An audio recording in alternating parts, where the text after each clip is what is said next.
इस विषय पर भी चर्चा हुई। मैं आपसे निवेदन करना चाहता हूं कि जिस समय बिजनेस एडवाइजरी कमेटी उसमें तय हो कि कौन सा बिल आ रहा है, कैसे आ रहा है, कितना समय लगेगा, उसके हिसाब से जो है तय होना चाहिए।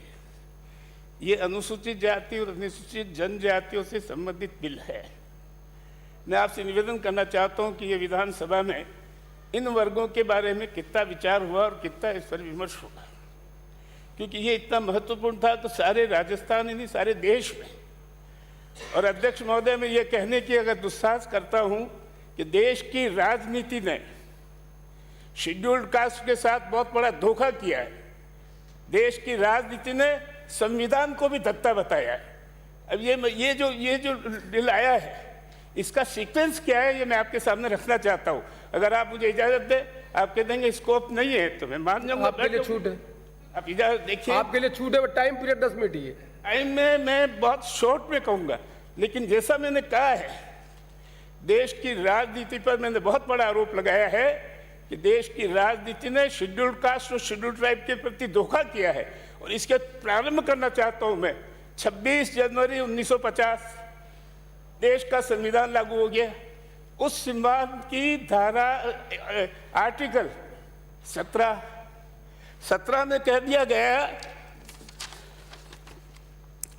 abolition of untouchability. Untouchability is abolished and its practice in any form is forbidden. The enforcement of any disability arising out of untouchability shall be an offense punishable in accordance with the law. अभी आखिरी शब्द है punishable in accordance with law। अब ये law कब बना? 1950 संविधान लागू हो गया, अनटचेबिलिटी समाप्त हो गई और इस पर कानून बना 1955 में, रिमूवल ऑफ अनटचेबिलिटी एक्ट 1955 में बना। माननीय अध्यक्ष महोदय, 5 साल ये जो आर्टिकल का था ये डेट पड़ा रहा। ये क्या देश की राजनीति ने संविधान को धत्ता नहीं बताया? आखिर इस पर विचार होना चाहिए। संविधान लागू होने ही नहीं, ये इतनी विभत्स और भयावह समस्या है अस्पृश्यता की, इस पर प्राथमिकता से ध्यान देना चाहिए। ठीक, अनटचेबिलिटी एक्ट आ गया, लागू हो गया, उसमें कई कमियां थी। उन कमियों के आधार पर फिर से विचार हुआ और फिर से विचार होने के बाद protection of civil rights act आया, बिल आया। इस बिल को देखते देखते 76 में वापस बना, 76 में जो ये विचार हुआ, 76 में बनने के बाद protection of civil rights act बना, एक्ट लागू हो गया। इसके बाद भी इस पर जो है क्रियान्विति जो हुई वो संतोषप्रदक नहीं हुई थी और संतोषप्रदक नहीं होने के कारण 89 में पार्लियामेंट में फिर विचार हुआ और उस विचार से आया आपके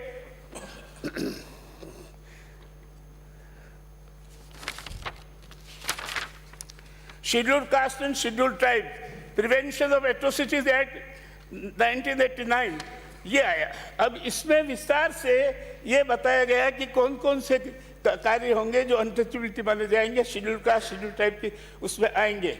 उसकी वजह से सारे देश में, अभी जैसे प्रतिपक्ष के नेता कुछ स्टेट्स का जो उदाहरण दे रहे थे, वो उदाहरण था कि सारे देश में इस एक्ट के अंतर्गत अपने अपने प्रांतों में एक्ट बने। राजस्थान में ये कमी रही थी और इसलिए मैंने जैसा परसों कहा था, मैं धन्यवाद देता हूँ कि ये कमी पूरी कर रहे। और इस सीक्वेंस में जो मैं आपके सामने रखी उसका ही आखिर किसी एक्ट का स्रोत का है। आज जो ये आपने एक्ट रखा है इसका स्रोत है आर्टिकल 17, इसका स्रोत जो बताया गया है आर्टिकल 46। ये आज एक स्थिति है। इस स्थिति में आज हम जिस बहस कर रहे हैं, मैं आपसे निवेदन करना चाहता हूं कि इस विषय पर अलग से आप डिस्कशन कीजिए, क्योंकि सारे राजस्थान, आज कोई मूछ बता दे तो मर्डर हो जाता है, आज घोड़े पे बैठ जाए तो निकाल देते हैं, आज घोड़े पे बैठ जाए तो गोलियां चल जाती, आज पानी खींच ले तो पानी खींचने वाले को जो तो सारी तरह की वर्जनाएं जो वर्जनाएं आज़ादी के पहले थी वो किसी न किसी रूप में आज भी जातिगत दुराग्रह और जातिगत पूर्वाग्रह के रूप में स्थित है। अध्यक्ष महोदय, हमारे इस देश में छुआछूत अभी की नहीं, अस्पृश्यता बहुत पुराने समय से चल रही है और इस विषय पर देश के संतों ने भी, इस देश के विचारकों ने भी, इस देश के अच्छे नेताओं ने भी समय समय पर जो है इस पर चोट की है। राजा राम मोहन से लगाकर महर्षि दयानंद और डॉक्टर अंबेडकर तक अगर हम जाए तो अनटचेबल वाले में बहुत कुछ कहा गया है और बहुत कुछ इसको समाप्त करने के लिए कहा गया, लेकिन क्या आज अनटचेबिलिटी खत्म हो गई?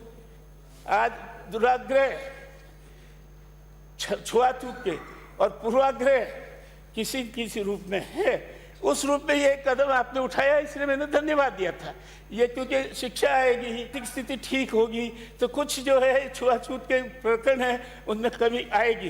तो मैं आपसे निवेदन करना चाहता हूँ आज ये बिल तो पास होगा, मैं समर्थन भी करता हूँ, लेकिन अलग से एक दिन आप शेड्यूल कास्ट, शेड्यूल ट्राइब की समस्याओं और इसके आज तक की हुई प्रगति के बारे में विचार करने के लिए सेशन बुलाइए। ये मेरा आपसे निवेदन है। जय हिंद, जय भारत। हमारे मंत्री जी।